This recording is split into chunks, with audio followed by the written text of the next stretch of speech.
Hello दोस्तों, कैसे हैं आप सब लोग। उम्मीद करता हूँ सभी अच्छे होंगे। आज जो हम चैप्टर नंबर 25 जो बीएनएसएस का कंप्लीट करेंगे। लास्ट लेक्चर में जो हमने सेक्शन नंबर 23 प्ली बार्गेनिंग को जो है कंप्लीट किया था और उम्मीद करता हूँ कि आप लोगों ने उसको जो है रिवाइज भी किया होगा प्रॉपरली। और जो चैप्टर नंबर 24 है इसको हम लास्ट में कवर करेंगे, ये थोड़ा कम इम्पोर्टेंट है।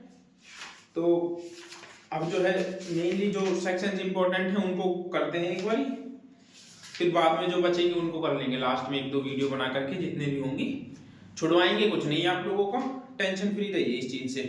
तो अभी हम जो है चैप्टर नंबर 25 को करेंगे, ठीक है। 25 जो कि 308 से लेकर 337 तक 6 तक है, 6 तक है, ठीक है। 307 से ये बात करता है evidence in inquiry and trial की। जो इंक्वायरी और ट्रायल है उसमें एविडेंस जो है किस तरीके से लिए जाएंगे। अभी तक हमने पढ़ा था, सबसे पहले हमने पढ़ा था कि जब कोई ऑफेंस होता है तो उसके ऊपर जो है एफआईआर किस तरीके से रजिस्टर्ड होगी, उसके बाद फिर इन्वेस्टिगेशन कौन करेगा, किस तरीके से होगी। फिर हमने पढ़ा था कि जुरिडिक्शन किस हिसाब से डिसाइड होगी, कॉग्निजेंस मजिस्ट्रेट किस तरीके से लेगा, यदि कंप्लेंट आता है तो कैसे लेगा, पुलिस रिपोर्ट पर आता है तो कैसे लेगा। उसके बाद हमने चार्जेस पढ़ा था। फिर हमने जो है तीनों चारों प्रकार के जो है ट्रायल पढ़े थे, ठीक है, जिसमें समरी ट्रायल, समन केसेस का ट्रायल, वारंट केसेस का ट्रायल। फिर हमने वो भी पढ़ा था कि कौन से केसेस का जो है कोर्ट ऑफ सेशन जो है ट्रायल कर सकता है, उसको भी हमने कवर किया था। लास्ट में जो है अभी हम लास्ट में किया है उसको प्ली बार्गेनिंग, वो भी हमने कवर किया।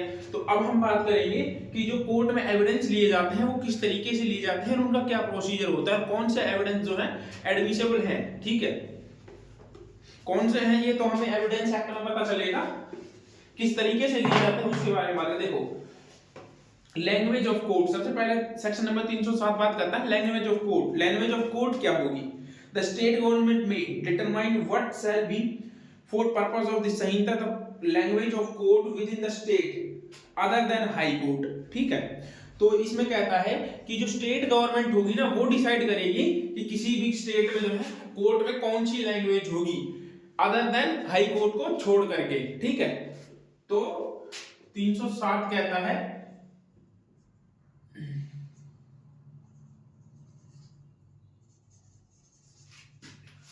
लैंग्वेज ऑफ कोर्ट कौन डिसाइड करेगा इसको? State government.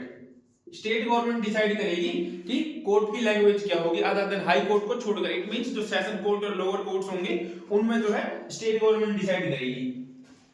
उसके बाद आता है सेक्शन नंबर 308 साक्ष्य का अभियुक्त की उपस्थिति में लिया जाना। जो एविडेंस होगा ना वो पॉसिबल, जहां तक पॉसिबल हो ना ये कोशिश करी जाएगी कि जो एविडेंस जितने भी लिए जाएंगे वो अक्यूज की उपस्थिति में ही लिए जाएंगे। अब वो उपस्थिति इलेक्ट्रॉनिक मींस के थ्रू भी हो सकती है कभी कभी, लेकिन जनरली जो होता है वो अक्यूज को बुलाया जाता है, ठीक है। इसमें क्या है देखो, अभिव्यक्त रूप से जैसा उपबंधित है उसके अलावा सिवाय विचारण या अन्य कार्यवाही के अनुक्रम में लिया गया सब साक्ष्य अधिवक्ता की उपस्थिति में लिया जाएगा, जिसके अंतर्गत राज्य सरकार द्वारा अधिसूचित किए जाने वाले अभिहित स्थान या इलेक्ट्रॉनिक कम्युनिकेशन के द्वारा भी साक्ष्य भी है। तो ये क्या कहता है कि जो एविडेंस लिए जाएंगे ना ट्रायल और इंक्वायरी में, 308 कहता है कि अभियुक्त की उपस्थिति में ही जो है जितने भी एविडेंस लिए जाएंगे उसकी अनुपस्थिति में जो है एविडेंस नहीं ले जाएंगे, ठीक है। जब हम 357 पढ़ेंगे तो उसमें ये कहता है कि उसकी अनुपस्थिति में भी हम एविडेंस ले सकते हैं। वो कंडीशंस हम आपको बताएंगे, लेकिन अभी ये कहता है कि जो है उसकी उपस्थिति में एविडेंस लिए जाएंगे। तो ये कहता है कि फर्स्ट कहता है इंक्वायरी और ट्रायल के दौरान, ठीक है, इंक्वायरी और ट्रायल में जितने भी एविडेंस लिए जा रहे हैं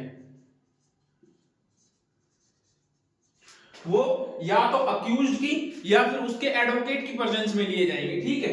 दो होंगे, या तो एडवोकेट या फिर जो उसका अक्यूज होगा उसकी प्रेजेंस में लिए जाएंगे, ठीक है। उसके बाद कहता है परंतु जहां 18 वर्ष से कम आयु की महिला का जिससे बलात्कार या किसी अन्य लैंगिक अपराध के किए जाने का अभिकथन किया गया है साक्ष्य अभिलिखित किया जाना है, वहां न्यायालय यह निश्चित करेगा कि ऐसी महिला का अभियुक्त से सामना न हो और साथ ही अभियुक्त की प्रतिरक्षा के अधिकार को सुनिश्चित करते हुए समुचित उपाय करेगा। अब ये क्या कहता है, जब जो कोर्ट में जाते हैं उनको तो पता होगा, जब भी आप पॉक्सो के या किसी स्पेशल कोर्ट में जाओगे, जैसे रेप का केसेस जिनमें भी ट्रायल चल रहा है, तो वहां पर जो क्या होता है, एक जो होता है पर्दा वगैरह लगा के रखते हैं। अलग अलग कोर्ट में अलग अलग होता है, किसी में जो है एक छोटा सा वहीं पर दीवार वगैरह से पर्दा वगैरह से करके रखते हैं, जिसके अंदर जो है अक्यूज खड़ा रहता है और वो जो है विक्टिम को देख ना पाए। अगर ये वो विक्टिम, यदि उसे विक्टिम देख लेती है तो कभी कभी क्या होता है कि विक्टिम डर जाती है। माइनर्स होते हैं, जो चिल्ड्रन ही होते हैं, वो क्या होता है, उनके डरने की संभावना होती है, ठीक है। तो कोशिश करता है कोर्ट कि उनको जो है उनका आमना सामना ना हो, इसलिए जो कोर्ट में आपने देखा होगा कि पर्दे लगे होते हैं पॉक्सो के कोर्ट में, उस पर्दे के पीछे जो है अक्यूज को रखा जाता है। अब इससे होता क्या है, इससे दो चीजें होती, पहला तो उन दोनों का आमना सामना नहीं होता, अक्यूज और विक्टिम का। दूसरा, जो अक्यूज का राइट है कि वो जो है प्रत्येक हियरिंग में उपस्थित हो तो वो उपस्थित भी वहां पर रहता है, ठीक है। अब आता है उसके बाद इस प्रकार स्पष्टीकरण क्या कहता है, इस धारा में अभियुक्त के अंतर्गत ऐसा व्यक्ति भी है जिसकी बाबत धारा अध्याय 9 के अधीन कोई कार्यवाही इस संहिता के अधीन प्रारंभ की जा सकती है। तो इसमें बात करता है कि हु इज अक्यूज, अक्यूज कौन, अक्यूज वो भी होगा जो है चैप्टर 9 के अधीन जिसके खिलाफ जो है कार्रवाई की गई है।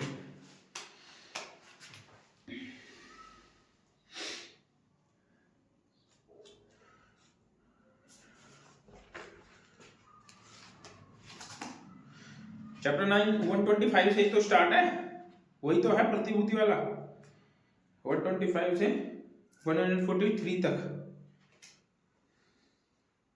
अरे security for good keeping peace वाला है ना, हाँ वही तो है।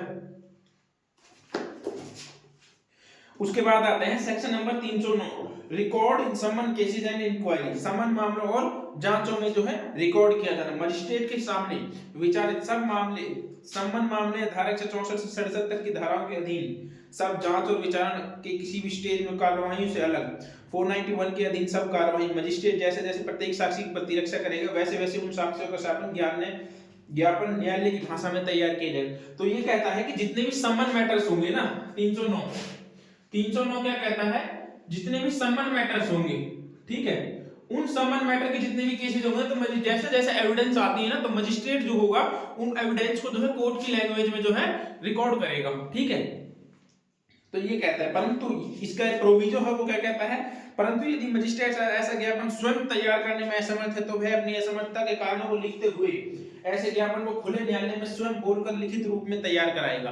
और यदि मजिस्ट्रेट किसी रीजन से जो है उनको खुद रिकॉर्ड नहीं करवा पाता है या खुद स्टेटमेंट को रिकॉर्ड नहीं कर पाता है, किसी एविडेंस को नहीं दे पाता, तो वो क्या करेगा, तो वो जो है ओपन कोर्ट में जो है बोल करके जो है उसको तैयार करवाएगा किसी और के थ्रू, ठीक है। उसके बाद सेकंड कहता है ऐसे ज्ञापन पर जो है मजिस्ट्रेट के हस्ताक्षर होंगे। तो दूसरा कहता है कि समन मैटर्स में पहला तो रिकॉर्ड करवाएगा, रिकॉर्ड करवाने के बाद फिर कहता है कि उसके साइन होंगे, तो सी में लिख दिया गया।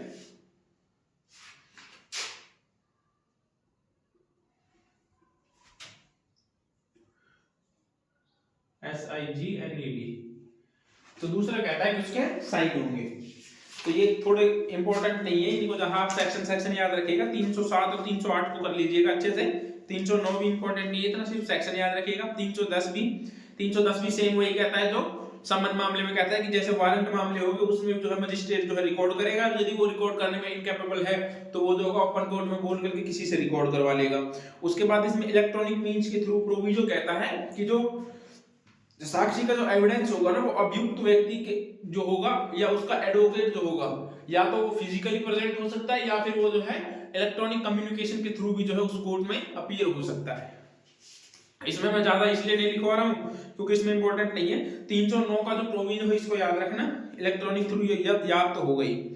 उसके बाद 3.2 कहता है जहां मजिस्ट्रेट साक्ष्य लिखवाए वहां वह प्रमाण पत्र विलिखित करेगा और साक्ष्य उद्धार 1 के अधीन कारणों से स्वयं के द्वारा तैयार नहीं लिखा जाएगा, छोड़ दो। उसके बाद 4 कहता है कि साइन वगैरह होंगे, इतने इंपॉर्टेंट नहीं है। उसके बाद 311 आता है। 311 कहता है record in trial before court of session. तो मैं ये कहता है कि जितने भी जो एविडेंस वगैरह होंगे जो कोर्ट ऑफ सेशन के सामने लिए जाते हैं ट्रायल के दौरान, तो क्या करेगा, तो कोर्ट ऑफ सेशन जो है उनको रिकॉर्ड कर लेगा।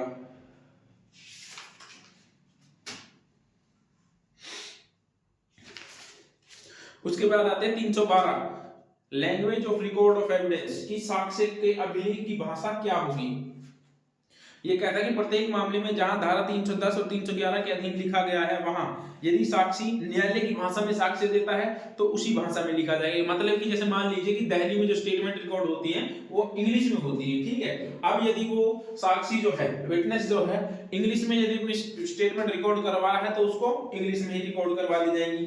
यदि वह किसी अन्य भाषा में साक्ष्य देता है तो व्यवहार्य हो तो ऐसी भाषा में लिखा जाएगा, और यदि करना व्यवहार्य हो तो ऐसे साक्ष्य की परीक्षा होती जाती है, वैसे वैसे साक्ष्य का न्यायालय की भाषा में सही अनुवाद तैयार किया जाएगा। इफ यदि पॉसिबल हो तो, जैसे हरियाणा में है कि जहां पर यदि वहां पे हिंदी में भी लिखवा देता है, इंग्लिश में भी लिखवा देता है, तो उसमें कोई नहीं। लेकिन आमतौर पर जो लोअर कोर्ट्स में जो भाषा यूज होती है वो हिंदी होती है, लेकिन जब हम कोर्ट ऑफ सेशन में, हाई कोर्ट में जाते हैं तो वहां पर इंग्लिश यूज होती है। तो यदि कोई विटनेस जो है लोअर कोर्ट में भी यदि वो इंग्लिश में स्टेटमेंट लिखवाता है तो उस पर भी कोई मना नहीं है, वो इंग्लिश में भी चल जाएगा। लेकिन और यदि वो ऐसी है कि वो जो है समझ नहीं पा रहा है, कोई ऐसी भाषा है, तो उसको जो है कोर्ट की भाषा में ट्रांसफर कर दिया जाएगा। यदि मान लीजिए जैसे कोई अब हिंदी में रिकॉर्ड कर रहा है कोई, ठीक है, अब मान लीजिए कोई कर्नाटक का बंदा है या फिर उड़ीसा का बंदा है, वो उड़िया बोल रहा है, तो वो उस भाषा में उसको रिकॉर्ड तो करवा सकता है यदि वो कैपेबल है, लेकिन उसको जो है बाद में ट्रांसफर कर दिया जाएगा या फिर उसी टाइम ट्रांसफर करके जो है उसको रिकॉर्ड करवा दिया जाएगा, लिख दिया जाएगा।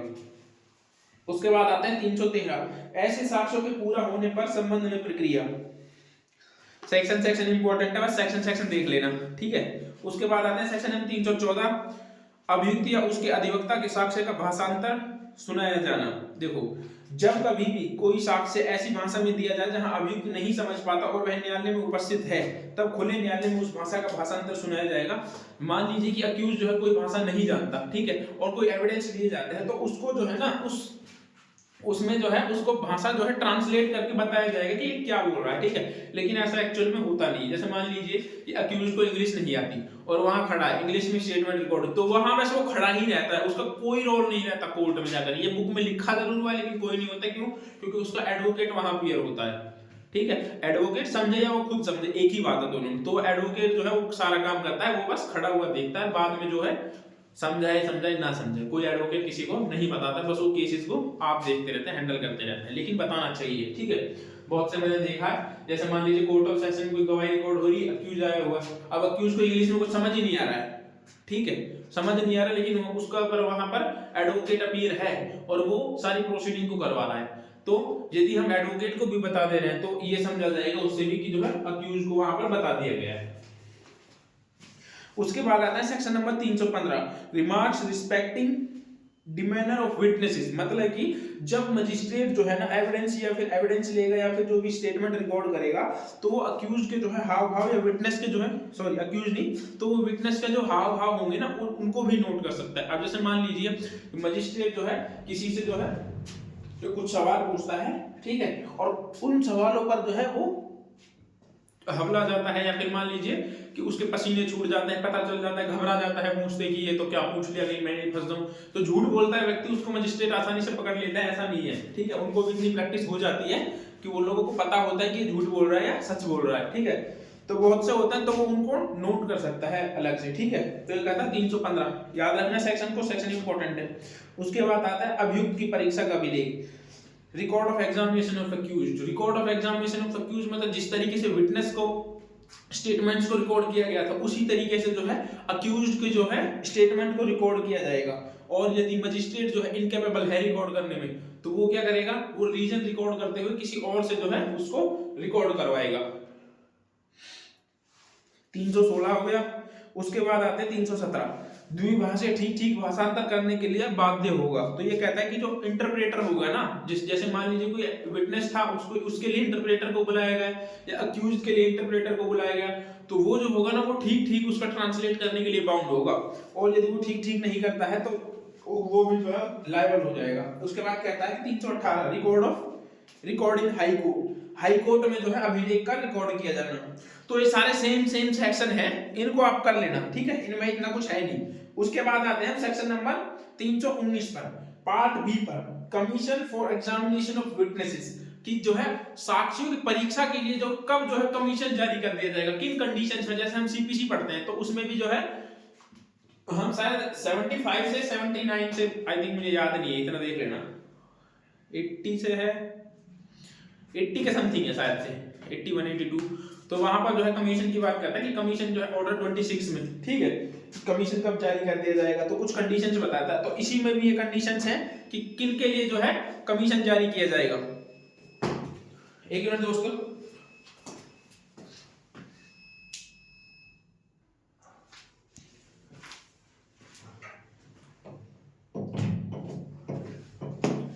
तो हम थे सेक्शन नंबर 319 पर, ठीक है। तो कब जो है साक्षियों का एग्जामिनेशन करने के लिए कमीशन जारी किया जाएगा। तो देखिए पहला क्या कहता है 319, साक्षियों को जब हाजिर होने से अभिमुक्ति दी जाए वहां कमीशन जारी किया जाएगा। जब कभी इस संहिता के अधीन किसी जांच या विचारण या अन्य कार्रवाई के लिए न्यायालय या मजिस्ट्रेट को यह लगे कि न्याय के उद्देश्य के लिए आवश्यक है कि किसी साक्षी की परीक्षा की जाए और ऐसे साक्षी का हाजिरी इतने विलंब या व्यय या असुविधा के बिना जितने मामले की परिस्थितियों में अनुचित होगी का नहीं कराई जा सकती, तब न्यायालय या मजिस्ट्रेट ऐसे हाजिरी से अभिमुक्ति दे सकता है और साक्षी की परीक्षा किए जाने के लिए उपबंधों के अनुसार कमीशन जारी कर सकता है। जैसे मान लीजिए कि कोई विटनेस है, कोई इंपॉर्टेंट विटनेस है, उसको एग्जामिन करना बहुत जरूरी है, तो उसमें क्या करेगा, तो कोर्ट उसमें क्या करती है, जैसे मान लीजिए कि वो विटनेस जो उसका एक्सीडेंट हो गया है और वो जो है या तो हॉस्पिटल में है या फिर जो है घर पर है, बेड रेस्ट पर है और वो आ नहीं सकता, इनकेपेबल है आने में, तो कोर्ट उस कंडीशन में क्या करती है, जब एग्जामिनेशन करना जरूरी हो और इतने जो है, तो कोर्ट क्या करेगी, कमीशन जारी कर देगी। और वो कमीशन क्या करेगा, कुछ क्वेश्चन जैसे होती है, कोर्ट जो है दोनों पार्टी से क्वेश्चन पूछ लेते हैं। जैसे जो प्रोसिक्यूशन है, ठीक है, प्रोसिक्यूशन से कुछ क्वेश्चंस यहां से नोट कर लेगा, उसके बाद जो डिफेंस काउंसिल है उसके क्रॉस के क्वेश्चन वो भी नोट कर लेगा, तो वो जो होगी। और जो कमीशन जो बंदा होता है ना, कोर्ट अपॉइंट करती है जिस व्यक्ति को, ठीक है, वो व्यक्ति उसके पास जाता है, उन क्वेश्चंस को पूछता है और जैसे जैसे वो आंसर देता है वो वैसे वैसे नोट करता रहता है। उसके बाद डिफेंस के कुछ क्वेश्चंस पूछेगा और नोट कर करके जो है रिपोर्ट बना करके मजिस्ट्रेट को सौंप देता है। तो इस तरीके से जो है कमीशन काम करता है। अब आते हैं सेक्शन नंबर 320, सॉरी, इसका एक प्रोविजो है 319 का, ये देखते हैं। न्याय के उद्देश्य के लिए भारत के राष्ट्रपति, उपराष्ट्रपति, किसी राज्य के राज्यपाल या संघ राज्य क्षेत्र के प्रशासक की साक्षी के रूप में परीक्षा करना आवश्यक है, वहां ऐसे साक्षी की परीक्षा के लिए कमीशन जारी किया जाएगा। तो ये जो तीन लोग हैं, राष्ट्रपति, उपराष्ट्रपति और राज्यपाल, ठीक है, या फिर स्टेट का कोई एडमिनिस्ट्रेटिव या यूनियन टेरिटरी का कोई भी जो विटनेस है, ठीक है, जो किसी ऊंची पोस्ट पर है, ज्यादातर ये तभी होता है, ठीक है, तो उनके लिए जो है कोर्ट कमीशन जारी करेगा ही करेगा। वो जो है कोर्ट में नहीं, अब राष्ट्रपति को तो आप कोर्ट में बुला नहीं सकते, क्यों, प्रोहिबिट है। उसके बाद कहते हैं कि 2, न्यायालय अभियोजन की किसी साक्षी की परीक्षा के लिए कमीशन जारी करते समय वह निर्देश दे सकता है कि वह अधिवक्ता की फीस सहित ऐसे रकम जो न्यायालय अभियुक्त के व्ययों की पूर्ति के लिए उचित समझे अभियोजन दी जाए। तो जो कमीशन जारी करने के लिए जो होगा ना, वो अधिवक्ता को जो है फीस के लिए भी कोर्ट बोल सकती है कि आप जो है फीस सबमिट करें अभियोजन के लिए, ठीक है। यदि अभियोजन का एविडेंस है तो उसको ही बोलेगी कि आप जो है फीस सबमिट करें इसकी, तभी जो है कमीशन जारी किया जाएगा। अब बिना पैसों का तो कमीशन वाला भी कुछ नहीं दे। कमीशन मेनली कौन जारी करता है, देखो कमीशन वही होता है कि कोर्ट में से ही किसी एक एडवोकेट को जो है एज ए कमीशन के तौर पर अपॉइंट कर देते कि आप जो है जाइए और वहां पर उसका एग्जामिनेशन कीजिए। उसको जो है 3 से 3.5-4 हज़ार रुपए मिल जाते हैं। आई थिंक यहाँ तो हमारे हरियाणा में, गुरुग्राम में तो 3.5 या 4.5 हज़ार रुपए मिलते हैं, और दिल्ली में कुछ ज्यादा हो तो पता नहीं, अलग अलग जगह पर अलग अलग हो सकते हैं। यहाँ से तो 3.5 या 4.5 हज़ार रुपए मिलते हैं। उसके बाद आता है कमीशन किसको जारी किया जाएगा, section number 320, commission to whom to be issued. ये कहता है यदि साक्षी उन राज्य क्षेत्रों के भीतर है जिस पर इस संहिता का विस्तार है, मतलब कि यदि कोई विटनेस ऐसे स्थान पर है जहां पर जो है इस संहिता का विस्तार है, इट मींस कोई इस संहिता का विस्तार वाले क्षेत्र से परे ना हो, मतलब कि कोई भारत से बाहर ना हो, या फिर कोई ऐसे स्थान पर ना हो जहां पर ये संहिता जो है बीएनएसएस जो है अप्लाई ही नहीं होती, तो वहां पर जो है ये काम नहीं करेगा। इस संहिता का विस्तार है तो कमीशन सीजीएम को निर्दिष्ट होगा, स्थानीय अधिकारिता के अंदर ऐसा साक्षी मिल सकेगा। तो जो वो कमीशन होगा ना, जैसे मान लीजिए कि ए कोर्ट है, ठीक है, दिल्ली की एक कोर्ट है, ठीक है, और विटनेस कहाँ रहता है, विटनेस मान लीजिए कि मुंबई में रहता है, ठीक है, मुंबई में रहता है, और जिसकी ज्यूरिडिक्शन के अंदर वो रहता है ना, तो ये कोर्ट क्या करेगी, एक कमीशन अपॉइंट करने के लिए यहाँ के सीजीएम को जो है भेज देगी, ठीक है, ये जो सीजीएम होगा, यहाँ का जो जिसकी जुरिडिक्शन के अंदर वो व्यक्ति रहता है ना, उसको भेज देगी और वो जो है स्टेटमेंट रिकॉर्ड करवाएगा, सीजीएम को भेजेगी, ठीक है ना। और उसके बाद दूसरा कहता है यदि साक्षी भारत में है किंतु ऐसे राज्य क्षेत्र में है जिस पर संहिता का विस्तार नहीं है। इट मींस वो भारत में तो है, जैसे कि चैप्टर नंबर 9, 12 और 11 जिस तरीके से नागालैंड पर अप्लाई नहीं होते, उसी तरीके से यदि कोई उन क्षेत्रों में है तो कमीशन ऐसे न्यायालय अधिकारी को निर्दिष्ट होगा जो केंद्र सरकार द्वारा अधिसूचित किया जाए। तो वो कमीशन जो होगा ना उस व्यक्ति को होगा, फिर जैसे यहाँ फर्स्ट में तो सीजीएम को हुआ, फिर वो उस पर्सन को होगा जो सेंट्रल गवर्नमेंट जो है निर्धारित करे, ठीक है।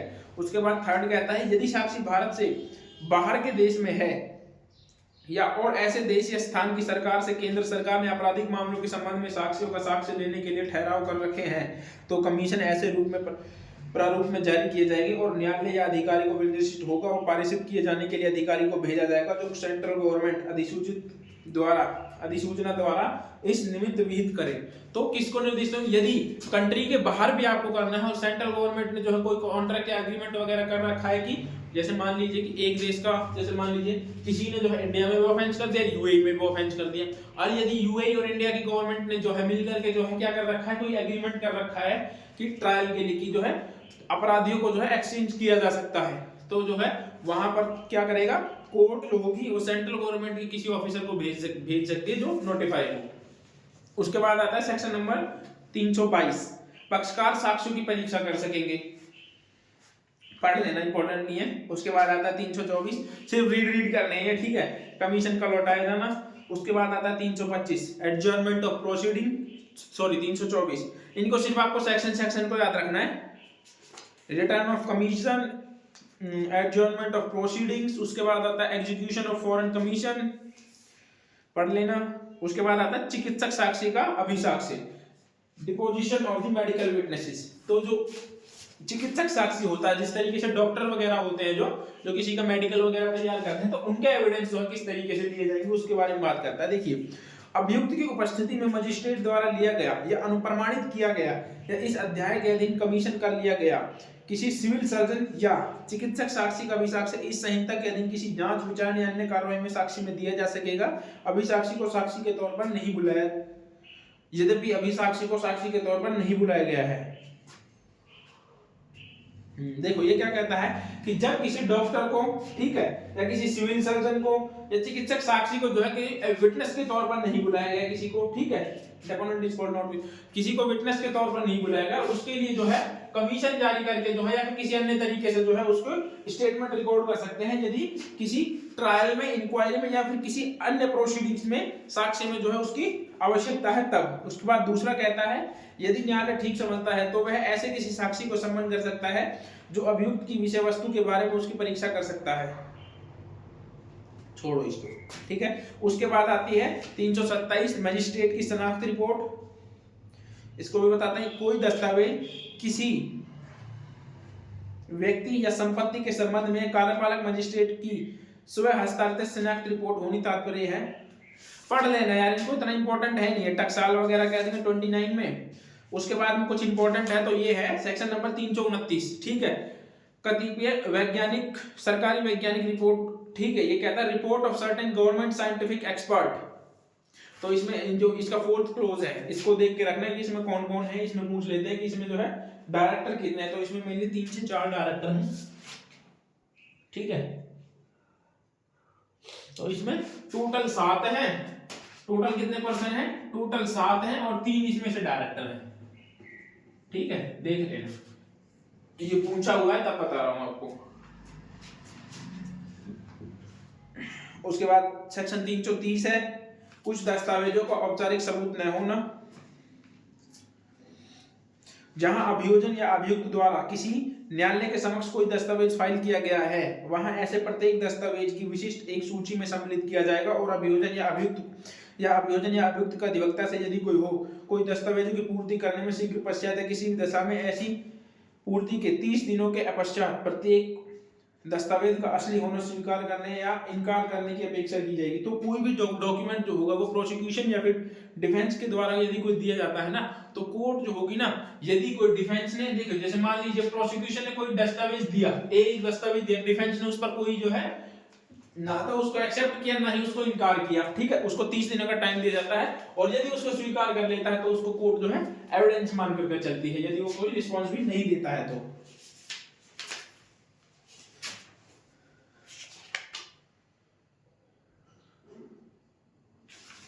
उसके बाद लास्ट सेक्शन जो है 336, इसको करना, इसके बाद में नहीं 335 भी है जो इंपॉर्टेंट है। अभियुक्त का अनुपस्थिति में साक्ष्य लिए जाना। जब हमने सेक्शन नंबर 308 पढ़ा था तो वहां पे कहता था कि जो है अक्यूज्ड की उपस्थिति में ही साक्ष्य लिए जाएंगे, लेकिन जो 335 है ये कहता है कि अभियुक्त की अनुपस्थिति में साक्ष्य का अभिलेख, कि कब जो है उसकी अनुपस्थिति में साक्ष्य रिकॉर्ड किए जा सकते हैं। यदि यह साबित कर दिया जाता है कि अभियुक्त व्यक्ति फरार हो गया है, ठीक है, और उसका तुरंत गिरफ्तार किए जाने की कोई संभावना नहीं है, तो उस अपराध के लिए जिसका परिवाद किया गया है उस व्यक्ति पर विचार करने के लिए या विचारण के लिए सुपुर्द करने के लिए सक्षम न्यायालय अभियोजन की तरफ से पेश किए गए साक्ष्यों की अनुपस्थिति में, उसकी अनुपस्थिति में परीक्षा कर सकते हैं। यदि कोई व्यक्ति जो है पुलिस की कस्टडी से फरार हो गया या फिर कोई मिल नहीं रहा है, पुलिस पे पकड़ा नहीं गया और इससे ये संभावना है कि वो जो है गिरफ्तार किए जाने की कोई संभावना उसकी है भी नहीं, कोई भाग गया है, ठीक है, तो कोर्ट क्या कर सकती है उसमें, यदि कोर्ट को लगे तो वो क्या करेगी, सभी जो विटनेसेस होंगे ना उनको एग्जामिन कर लेगी बिना उसकी जो है उपस्थिति, बिना अक्यूज की उपस्थिति के।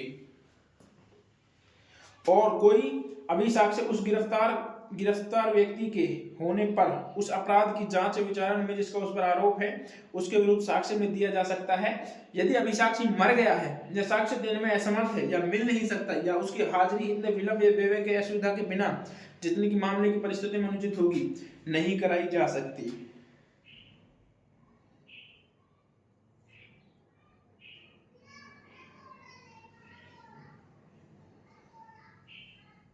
तो ये सब जो रीजन है, जैसे कि यदि अभिसाक्षी मर गया है या साक्ष्य देने में इनकैपेबल है या मिल नहीं सकता या विलंब हो जाएगा या असुविधा के बिना हो जाएगी, तो जो होगा मामले की परिस्थिति जो भी होंगी अनुचित होगी, वुड बी अनरीजनेबल, तो उसकी नहीं कराई जाएगी, ठीक है।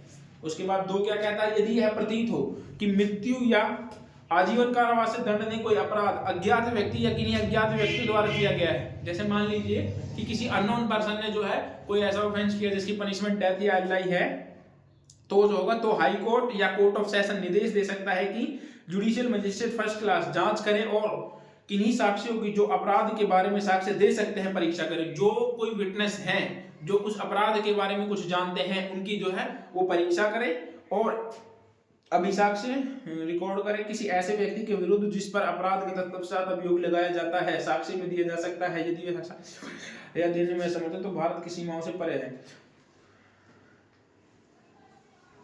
ये क्या कहता है, परीक्षा करे ऐसे लिया गया कोई अभिसाक्ष्य,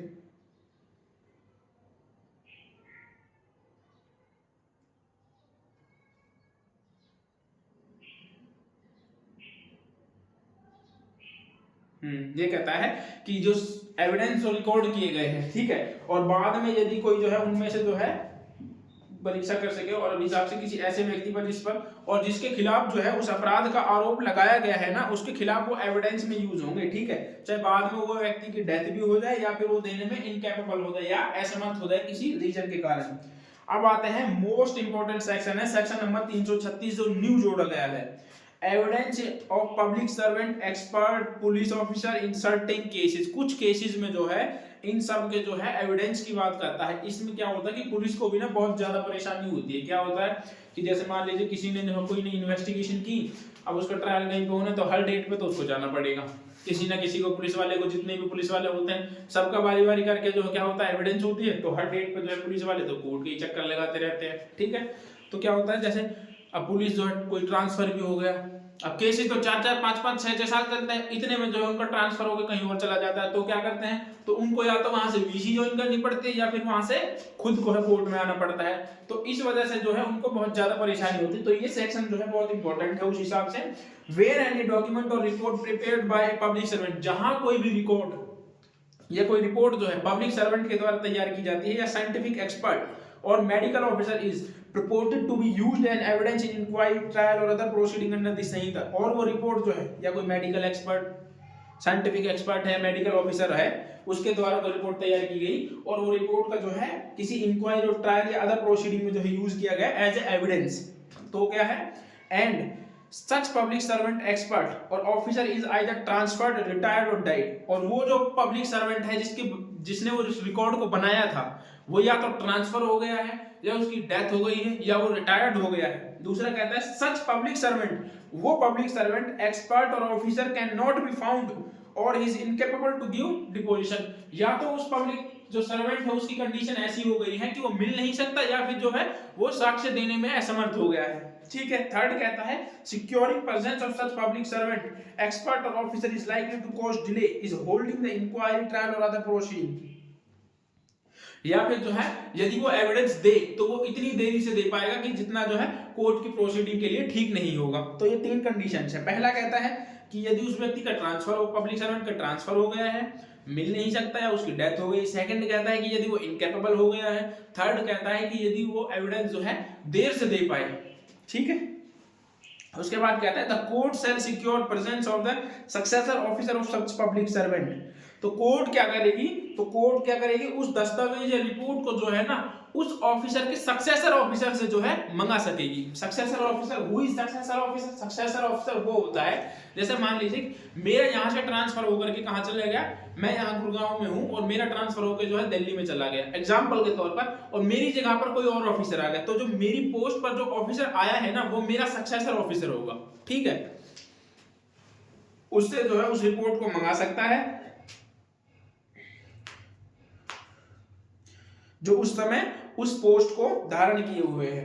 Who is holding that the post at the time of such deposition to give deposition of the such document or report, ये बात करता है। उसके बाद प्रोविजो, प्रोविजो क्या कहता है, provided that no public servant, scientific expert or medical officer shall be called to appear before the court unless the report of such public servant, scientific expert or medical officer is disputed by any the parties of the trial or other proceeding। तो ये क्या कहता है कि किसी भी public servant या फिर जो साइंटिफिक एक्सपर्ट या मेडिकल ऑफिसर को जो है बुलाया नहीं जाएगा जब तक कि उस रिपोर्ट पर जो है क्या ना हो, कोई डिस्प्यूट राइज ना हो। जो वो रिपोर्ट बनाई गई है ना, यदि जब तक उस रिपोर्ट पर जो है कोई डिस्प्यूट राइज ना हो रहा हो तब तक जो है उसको नहीं बुलाया जाएगा। तो उसके स्थान पर तब जो किसको बुलाया जाएगा, एक सक्सेसर ऑफिसर को। और यदि उस पर कोई डिस्प्यूट है तो उन्हीं को बुलाया जाएगा, चाहे वो वीसी के थ्रू बुलाया जाए चाहे कैसे ही बुलाया जाए। उसके बाद एक प्रोविजन और है, वो क्या कहते हैं, provided further that the deposition of successor public servant expert और officer may be allowed through audio video electronic means. तो क्या होगा, जो पब्लिक सर्वेंट होंगे या फिर कोई एक्सपर्ट होगा, साइंटिफिक एक्सपर्ट या मेडिकल ऑफिसर जो है, उनको जो है वीसी के थ्रू भी जो है ज्वाइन करवाया जा सकता है। वीसी मतलब वीडियो कॉल के थ्रू, इलेक्ट्रॉनिक मीन्स के थ्रू। तो ये था सेक्शन नंबर 336 जो अपने आप में इंपॉर्टेंट है। इसमें 3-4 चीजें हैं। ठीक है, कि ये चीज याद रखनी कि तब तक किसी को नहीं बुलाया जाएगा इसमें जब तक उस पर डिस्प्यूट ना हो। रिपोर्ट किससे ली जाएगी, उसके सक्सेसर ऑफिसर से ली जाएगी। 3 कंडीशनों में ली जाएगी। पहला, यदि वो व्यक्ति जो है रिटायर हो गया है, उसकी डेथ हो गई। दूसरा, यदि वो इनकैपेबल हो गया। थर्ड, यदि वो देरी से दे उस चीज को। तो उसके बाद आएगा, अब आते हैं हम नेक्स्ट चैप्टर पर, चैप्टर नंबर 26। बहुत इंपॉर्टेंट चैप्टर है और अपने आप में इंपॉर्टेंट भी है। ठीक है, इसका जो सेक्शन नंबर 337 जो है वो बहुत इंपॉर्टेंट है। उसको जो है हम कल करेंगे डबल जियोपार्डी। जो पहले जो सीआरबीसी में जो सेक्शन था वो 300 था, डबल जियोपार्डी हाँ 300 ही था। तो इसको कल करेंगे। आई होप आप लोगों को वीडियो अच्छी लगी। लाइक शेयर और कमेंट जरूर करें। मिलते हैं नेक्स्ट वीडियो में। Thank you.